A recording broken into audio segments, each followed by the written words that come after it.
Hello, Ray. Thanks for being with us here on, I don't even know what to call this at this point, the Kismet YouTube, the Kismet podcast, something. So happy to have you here.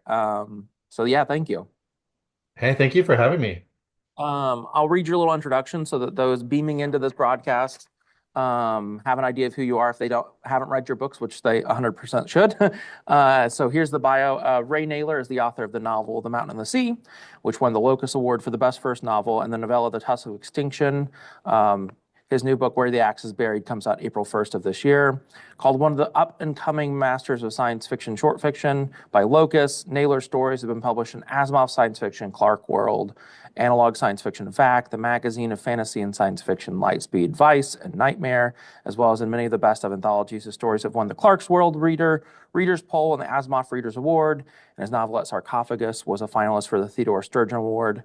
Born in Quebec and raised in California, Naylor lived and worked for 2 decades in Russia, Turkmenistan, Tajikistan, Kazakhstan, Kyrgyzstan, Afghanistan, Azerbaijan, Vietnam, and Kosovo. He holds an MA in Global Diplomacy from the Center of International Studies and a diplomacy at SOAS University of London. He lives in Washington, D.C.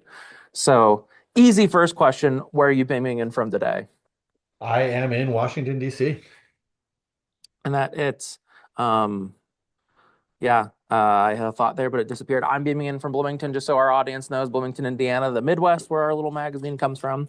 And we'll pivot right into the next question of, do you remember or can you think of what is the first piece of speculative media? Because all of us nerds who read or write this stuff had hmm something that sort of sent us down that rabbit hole. What was your first your little taste of the genre? So it's kind of a funny one. So Alien came out in 1979. I was 3 years old, and my uh, famously irresponsible father decided it would be a great idea to take me to see it in the theater. Oh my gosh. I apparently I don't remember it, I apparently spent most of my time like stuffed underneath the seat of the movie theater, like Newt in the sequel. And and it left a deep and indelible impression on me, I think. It's actually, I was, of course, I had nightmares for months, and my mother was like, thank you so much for taking my son to see Alien in the movie theater and just giving him that image, set of images in his head when he's already a little bit scared of the dark. So I I think it's it really was formative for me because I went back and watched that movie many times afterward, and I still kind of insist to people that if they want to know how to set atmosphere properly in a film or in a book, it doesn't matter at all, like really what the medium is. I think that the first 10 minutes of Alien are some of the scariest moments in film history, where nothing is happening except for this ship slowly waking up in deep space. And you just hear these like little sounds, and you get these long shots of the empty corridors, and then this, you know, shot of the Nostromo floating in the void, right? And this sense of loneliness and isolation is what establishes just how terrifying what comes next is going to be. And I've many times gone back to Alien and I've read the script um, as a sort of touch point for me as a writer, that like if I can do something this powerful, in setting the world for my readers, then I'll be a successful uh, creator. Right. Yeah, Alien's incredible. I often point out to people how I think it's sort of been with much of pop culture, so we sort of brush things aside as like, oh, that's just Alien, like everyone's seen that, but it's like the layers to that film of like meaning and of Mhm. intention, and also yeah, like of just like genuine craft is incredible. So yeah, that's awesome. What an interesting. Yeah. I don't think I'll ever get that answer again, which is great. Um, Pivoting to like, and you can answer this in a myriad of ways. I'm sort of intrigued often by how people answer this one, but who are the writers specifically who you've looked up to, who you imagine doing the good work, and that good work could be again a myriad of things. You know, my list of sort of top writers kind of changes according to what I'm reading at the moment. But I spent an entire year when I was in my first post as a foreign service officer was in Vietnam, and for the first year I was issuing immigration visas. Mm. And that was actually very, very interesting work. You got to hear a lot of stories from people, and they were fascinating. But I had a lot of headspace left over because that work was very 9 to 5. You couldn't do it outside of the office. You came in, you did your visa work, you went home pretty much on time. And one of the only times I've been able to do that in the foreign service at all. I had a project of rereading William Shakespeare and all of his plays, all of his work for a year. And so I went through, I read all of his work, I read lots of books on Shakespeare, and I just kind of did this deep dive. I had grown up going to Shakespeare plays because my mom wanted me to sort of form a relationship with Shakespeare. She thought it was really important to have this kind of core, and she would read, we would read the summary of the play. I would go and see the play. It was like a project of hers, and for years we went to the Ashland Shakespeare Festival every year. It was a big part of our family, and so I'd always actually really liked Shakespeare. Surprisingly, I mean, sometimes that kind of thing makes you hate someone, but I didn't. And I found that it was such a rewarding experience because he really is, I think, that he represents this moment of fully human characters appearing Mm. in world literature for maybe the first time. Fully human in the sense of having like an interiority, a psychology, a sort of, and really representing like what being alive is like, right? It's like this feedback loop of questioning yourself and your actions and thinking about things. His characters are constantly mulling what their next move is going to be, what kind of person they are, what does what they do say about them, that kind of thing. And that was a huge turning point, I think, in my writing as well. It changed a lot about how I represent things. Before that, I felt like less recursive in the way that I dealt with character, and I really learned a lot from that. So certainly him. I mean, I guess that seems like in some ways a bland answer. Like, who doesn't think William Shakespeare is one of the greatest writers in the English language, besides like a few cranks who think he's multiple people or something like that, right? Like, um, but Patricia Highsmith is the other Mm. really big one for me. I first started out writing mostly crime fiction, and I think Patricia Highsmith's extraordinary talents at, again, scene setting and character psychology and just the talented Mr. Ripley is a masterpiece. And for me, the book is a masterpiece, and this is something that none of the films have done right precisely because um, Ripley is the only likable character in the story. Like in the book, everyone else, who are all perceived basically from Ripley's point of view, it's not first person, but it's told, in this indirect discourse style where the only mind you have access to is Ripley's. Everyone else is awful, Mm. just awful. And so, you don't have any choice but to root for him. And that's really something that you just don't, I feel like you don't completely get out of any of the films. It's just this sense that like he's right. These people are terrible and they deserve to die. So that's a huge exercise in POV, Mm. and learning how like it's not just about representing what's going on in someone's head. It's about pushing the reader through the eyes Mm. of the person that they're who's is seeing the world and changing the world into a world as seen by that person. Not just, um, letting the world be the same for all the different characters and giving some insight into their emotions about it, but really altering the landscape every time you're moving from one person to another. I yeah, I sort of love that about like the detective novel too, though. Like when I think of like a great detective novel, there's almost always like you're. I think Jeff Vandermeer did a really good version of a detective novel with Hummingbird Salamander, where you're Hmm. inside the main character's head so much that you're like the worldview is so scattered by that person, and Uh-huh. so it's incredible. But yeah, cool stuff. Shakespeare and Patricia Highsmith. Again, not answers I think I'll ever get again. Um, so, and this is sort of a broad introduction to a question that I hope you can find however to answer. With the world feeling, with climate and other things, sort of topsy-turvy these days, and as someone who's writing, is ends up being often very hopeful.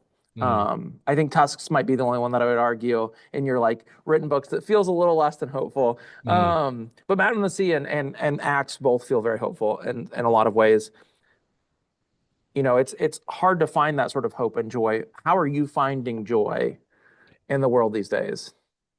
Yeah, it's so I remember when we were doing our sort of training class for the Foreign Service years and years ago, um, someone said, the person who is unhappy in Dushanbe is also unhappy in Paris. And um, that has proven to be one of the wiser things that anyone pointed out to me. So I thought I was someone who was really affected by their environment. But as I got a little bit older, I found that I just settled into a state of being pretty happy. And especially when I was kind to the people around me and, grateful for the things that I had and was trying to really work on forming good relationships with people and, doing my job well and being responsible, I found that I started feeling really grounded. And no matter where we were, I did feel this sense of optimism, which was not something that I had when I was a kid at all. I was a pretty angry kid and teenager, and so came as a surprise to me, to be honest. And I think that it comes partially with seeing things through like a kind of long-term lens. Like I always tell people, like I'm usually long-term optimistic, mid-term realistic, and short-term pretty pessimistic. I find myself quite often surrounded by people who think that there's going to be some kind of radical change in the short term that's going to fix things. And I'm always really skeptical of those kinds of radical short-term, views. But I do think that, one of the things, and I was just talking about this over the weekend out in California at the Silicon Valley Reads Festival. Like one of the things we need to keep in mind as a species is that our post-apocalyptic fantasies, I believe, are fantasies. And in some ways, they're an excuse for not having to worry about the real impact we're having on the planet and the fact that 40,000 years from now, there will be people here. And those people are going to really want to know how it is that these few generations back in the 20th century, or however it is that they're measuring time by that period, right? Thought it was okay to drain the entire globe's resources for their personal needs and leave nothing for the literally billions upon billions of people who would come after them, right? Yeah. And so I always, say that like a question that I've started asking myself a lot since I became a father 5 years ago, especially, but even before was, are we being good ancestors? And I don't think this applies to just people who are parents. It's just, are we being good ancestors to the generations of human beings and the generations of animals and all of the things that will come after us? Or are we doing things that, in a larger picture would just seem evil, right? And incredibly short-sighted. And I think unfortunately, like the answer is mostly the latter. Yeah. Um, but I also I see reasons for optimism. I mean, one of the reasons I see for optimism is that people are just far more aware these days of the whole discourse, right? They're more aware of how deeply racist, Mhm. the systems can be. They're more aware of all the different ways that someone can live their life, right? Mhm. They're more aware of the limits of what can be taken from the environment without damage. They're more aware of all of those things. And awareness is a huge step forward. Best way I could put it is, if you're walking down a street and there's someone dying behind some bushes and you don't know that they're dying and you walk past them and they die, morally you've done nothing wrong, Mhm. right? Because you never had to make a choice. And that's why there's a difference between the moral choices around industry and things like that were being made 50 years ago when very few people were understood well what was going to happen, and the moral choices that we have now Yeah. when we're very aware and the bushes have been removed, we clearly see the person dying, and if you're walking past at this point choosing to do nothing, then you're making a moral choice, right? Yeah. And I think a lot of people are not making that moral choice. They're stopping to help. And I a lot, millions and millions of people are really concerned and really putting their noses to the grindstone to do something about it, whether it's something small like trying to live a little bit differently or something really big. So I don't know. I look around me and I see and try to see causes for optimism. And as far as like the things that bring me joy, like all I need to do is just spend time with my daughter. Like 5-year-olds are hilarious. Mm. Hilarious. Even when they're driving you nuts, they're hilarious. Oh, yeah. I get some nice doses at the bookstore of children and books, Oh yeah. and that's always such a good interaction. Uh-huh. I had last night, I was selling a book to a kid that, the couple of kids gave me their books at the register, and I said, oh, are those for me, like to check out? And the little girl's face got shocked. I said, oh no, I mean like for the moment while I scan this, and then I will hand it Uh-huh. back to you. She was so worried that I thought she was giving me the book. So no, I love it. But there was That's some joy in that hilarious. interaction for sure. Um, that's lovely. Yeah, I think Larissa Lai is somebody I really love. I don't know if you've read her works, but great author. And she did a talk here in Bloomington not that long ago where she talked about how, the idea that we're working towards an apocalypse is problematic, and it's Uh-huh. more that we've, multiple people throughout ages have lived through their own apocalypses, and Yeah. how we deal and are aware of those, and how we try to prevent future ones is more Yeah. what matters. So yeah. Yeah, that's very true. I mean, I always think about the entire Jewish society in the Pale of Settlement, right? Apocalypse is largely about place and time, Mm. right? And it's rarely something universal. It's usually something that happens to some area at some time. For the people of Pompeii, it was, that was apocalypse. And for an entire, society, several hundred years embedded in a single place in the Pale of Settlement, the Holocaust was the end, not just of Yeah. their lives, but of Yiddish as a European language, Mhm. right? Of like a literature and a set of traditions that even though some of it would survive and be displaced elsewhere, really died, like a whole world, was Yeah. destroyed. And so I think sometimes when you think about apocalypse, you need to think about like what the concept of world is. Like the Yeah. world ends, but how big is that world? Like what's the size of the circumference? That's great. That's a great point. I think this question leads into another one that I had further down the list, but I'm going to bring it up now. Sure. Um, your work often, it seems, rather than relying on like a trope or a particular format, seems to often follow through whatever ideas you're currently studying or thinking about. And you seem mostly driven by thinking through rather than meeting a deadline or quota. I may be totally wrong about that. Mhm. But do you think that's accurate of your process? And if so, what does that process look like? And what are you thinking about right now that might be affecting that?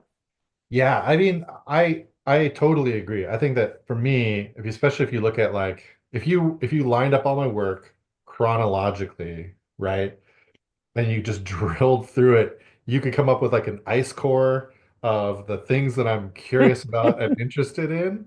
And, and then you would pluck from them like the mountain and the sea. It's like these layers, right, of interest. Mm, And those overlap with several short stories and these other things. And then, Tusks of Extinction, that's like these layers of interest.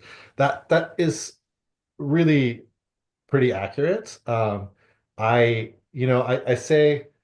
would say that like I really write for myself. And what I mean by that is for me, writing is this tool that I use as a very curious person to structure curiosity, right? And so if I decide to write a book, it's usually because I'm writing in order to find out about some set of ideas that I'm interested in exploring more. And because I view writing as not a way to answer questions, but really as this way to kind of build this architecture in which you can ask complicated questions about a subject. It's kind of for me the work is just inviting people in to a space for asking questions. And I'm a little bit different, I guess, from a lot of writers. I'm not a professor. I'm not an academic. I don't teach writing. I don't rely on writing for my income. So I have a career, as a diplomat. I have a full-time job, but it's more than a job. It's something that mm, I love. And so writing is purely something that I've always done out of the joy of doing it and out of my interests in doing it and out of wanting to share something with people. And it really, yeah, so I've never written like to a deadline or for some particular financial, purpose or any of those things, which makes me very lucky. But it's also because I wasn't successful, immediately. So I had to go and find success in other places and then keep writing along with me and just commit myself to continuing to do this thing. When people talk about the mountain and the sea, which was really very successful, and I was so surprised by how well it did, given that it was something that I never expected to even get an agent for. They talk about this as like, an overnight success. And I joke that, yeah, it's like I walked a 30-year road to overnight success, right? yeah, I feel like, yeah, I'll continue with this thought on our next Sure. question, but I feel like that's not infrequent these days too. I feel like the world of writing specifically, and specifically in the spec fic genre, um, isn't always, it's not a person's primary career. Like it seems like a lot Yeah. of people are coming at it from different lenses. Um, and your career, has intersected with politics and the environment and global networks and all these other things. So yeah, I find that there was an interview you did, a sort of interview where you were responding to questions. I think it was for the Hugo. Uh-huh. And one of them, you were talking about how the little blurbs at the beginning of Mountain of the Sea was you summarizing this content from other books. So I think that I thought that was when I heard that, I was like, that is such a, like, truly, it's sort of this old fashioned sort of view of artwork where rather Uh-huh. than trying to do it for a deadline or for this capitalistic need to produce something for a company, it's still this idea of using art to explore meaning and concept and what we're going through as humans. Yeah. Um, I guess can we expound upon that a bit and talk about how your experiences in those like realms that you've been in have affected your writing and how those sort of seep in? Yeah, I mean, I've spent roughly half of my life outside of the United States. And but it's an interesting kind of life because I was born in Quebec. My mother is from California. We moved back to California when I was 3. And all of my school, all the way up through undergrad, was in California public schools. I graduated from University of California, Santa Cruz. I went to a junior college, a Foothill Junior College in the Los Altos Hills. I grew up in the Bay Area and remained there for my entire childhood.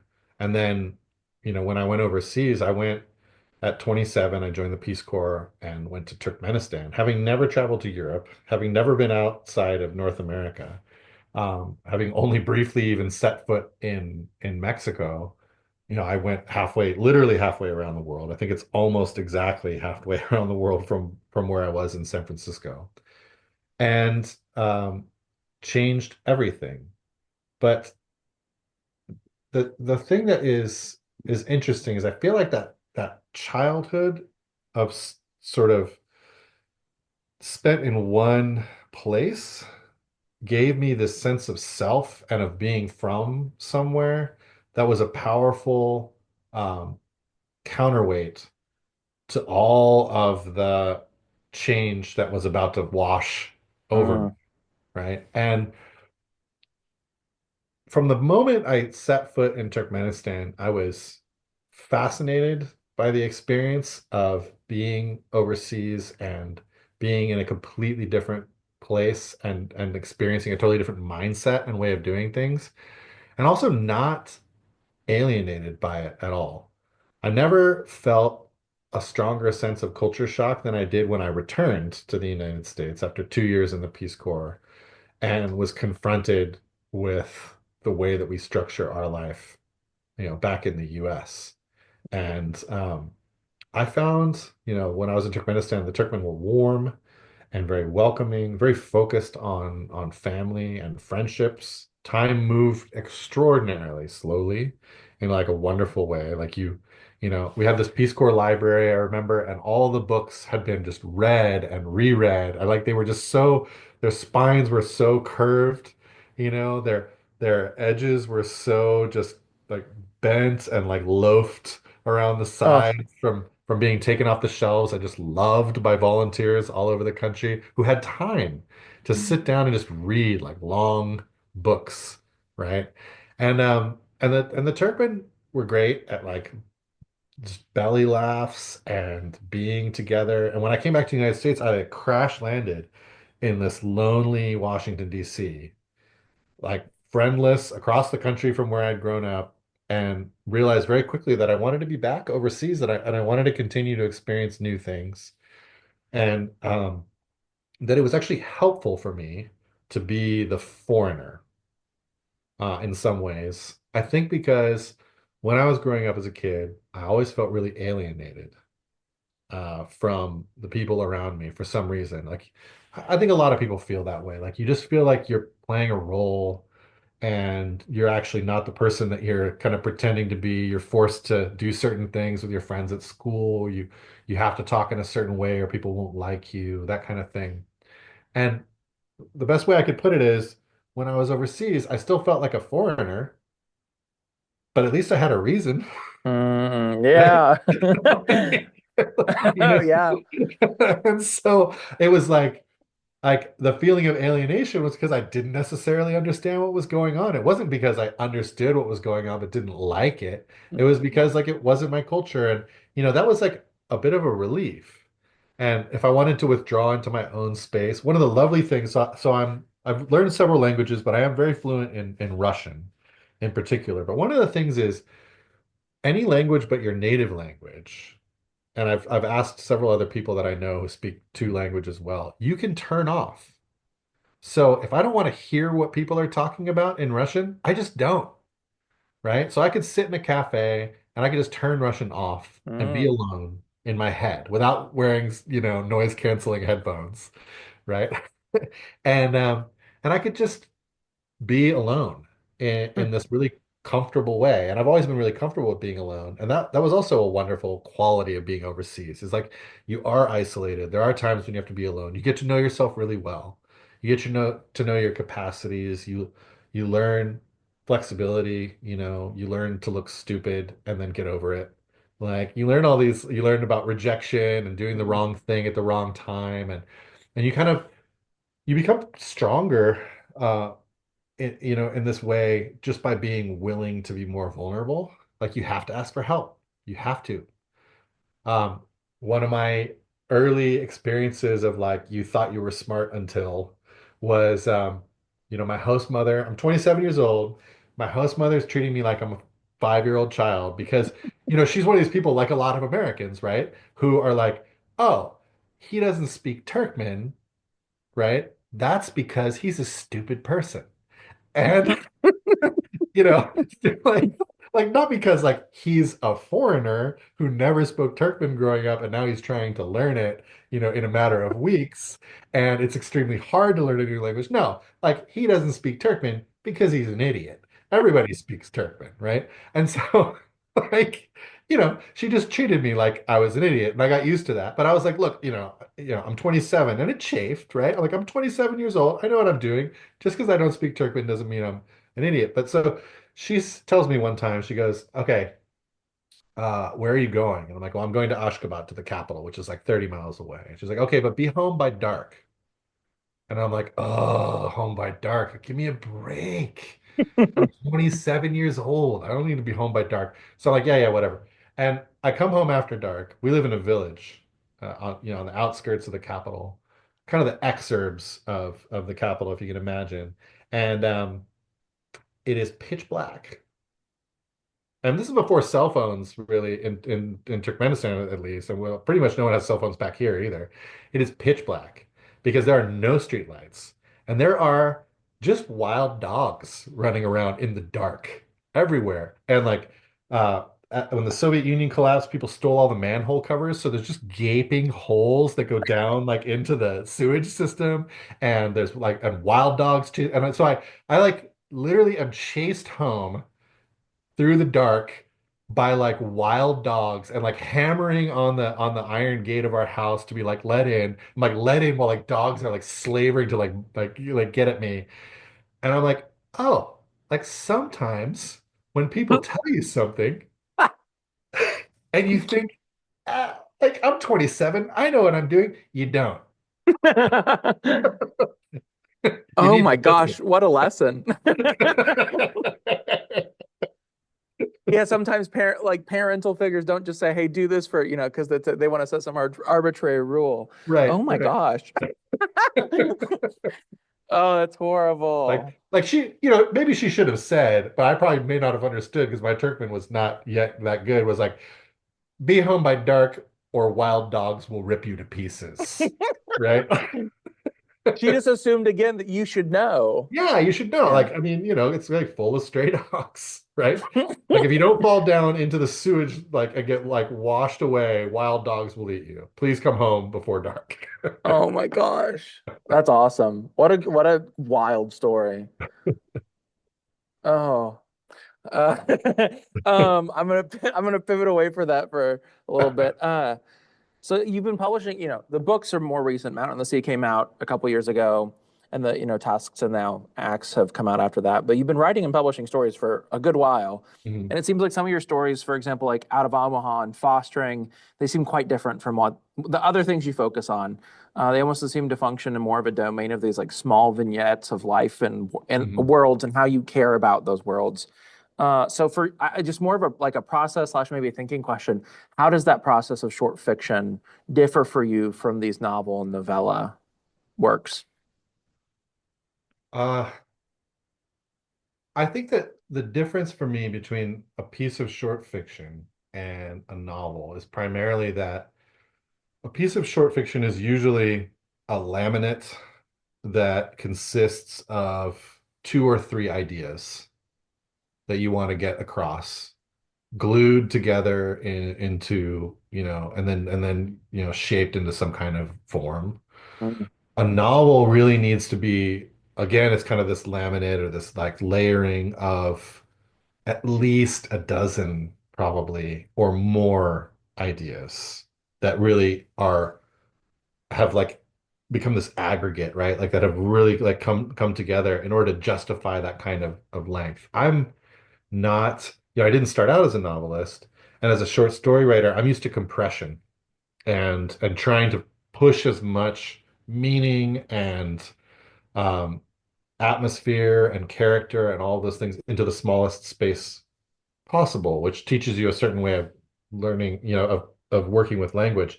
And I'm also, and this is something that, I don't like a lot of interviewers don't address, but I also spent, between about 2010 or so and 2000 and let's say 15 when my first story came out in Asimov's, I pretty much only wrote poetry. mm, I, in fact, didn't write any short stories at all. And I was publishing these little poetry magazines, and that's pretty much what I was doing. And I was doing it on purpose in order to practice this art of kind of compression and to really pay attention to language more. So I had this whole 5 year period where I didn't really write anything that was longer than a 1.5 page poem at the most. mm, So I think the great thing about short stories is, first of all, they can get down from like a vignette, like you were saying, all the way up into like a rather compressed three or four act or five act narrative. And sometimes you just get, you want to talk about like a thing. You don't think it's something that people need to spend 80,000 words on, or that you should spend 80,000 words on. And you can make your statement very powerfully. I mean, I've also, I don't know, maybe it's like the time that I was coming up through like modern literature program at UCSC and going through high school. For me, short stories are like this very high art form, like very high, right? Like when people are like, "Oh, were you writing short stories to like train for writing a novel?" Like, no, no, like it's hard for me to take novels as seriously as I took the short story. Like that form, for me, mastering the short story is like the apex of, being a great American writer. Yeah. And so, that's like what I've tried with a novel to do is just try to bring the same commitment to craft that you develop as a short story writer to a longer form. It's actually, it's in some ways novels are much easier.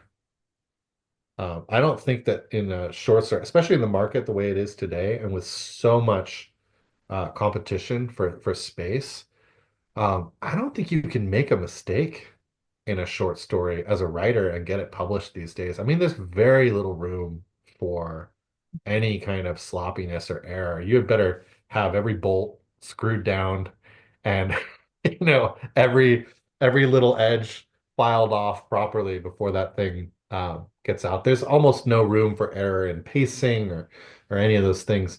Novels have a lot more space in which you can play, but I found that for me, the trick to writing a novel is just to treat the novel like a short story, to be as worried about every word as I would be, in a short story.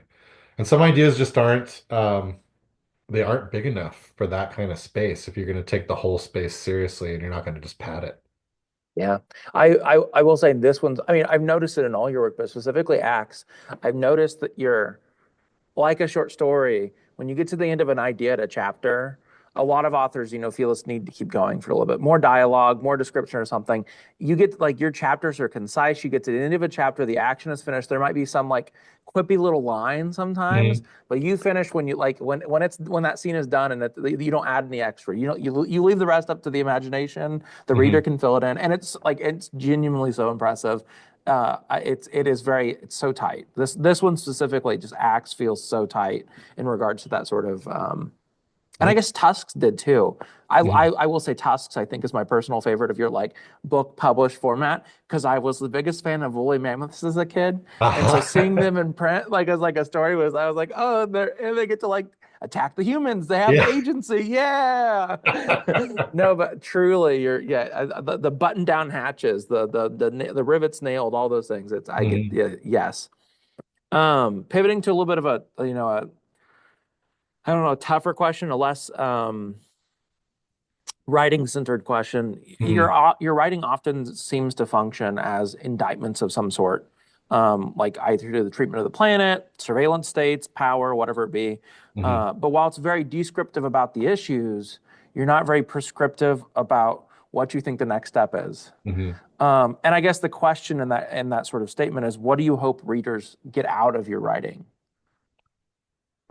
I mean, I've always felt like if if you have something that you directly feel and you want to say that to your reader, you probably do that via nonfiction. Mm, If you, on the other hand, are like me and you don't think that you're like a guru or super wise and have some specific thing some wisdom that you want to impart, but you're really curious and interested in exploring a topic, then maybe you write fiction. mm, Because I really think that fiction, again, is like this space where you're like inviting someone in with you to have a conversation about something. And yeah. the way that you build out the novel is really, for me, it's really like this architecture. Like I'm really like looking for these rooms and these, hallways and staircases where we can conduct conversations about different parts of the problem. Mhm. I mean, I just really honestly believe that I do not have answers to these problems. I just maybe have some, like, I can grind the football or whatever the metaphor we want to use. Like it's the US, so we could do sports, that's fine. I can just get a little bit more clarity sometimes on Mm, the issue because I've thought about it a lot, but I'm never gonna presume to know, right? And I think that a general rule of thumb that I find in my life is that as soon as you're certain about something, that's the moment when error enters into the equation, right? So as soon as you're like, well, clearly it's this, then you're wrong. mhm, mhm. But in those moments of exploration, you still have these potentials to really get to a better place. Yeah. And so that's what I think it's about for me. Like it's not, I don't want to I am really interested in addressing these issues. I'm not trying to avoid that. And these books are about something, and they're about problems, but these problems are hyper complex. Yeah. And I'm inviting my readers, the people that I want to have conversations with, into a space to solve these things together or get closer to solving them.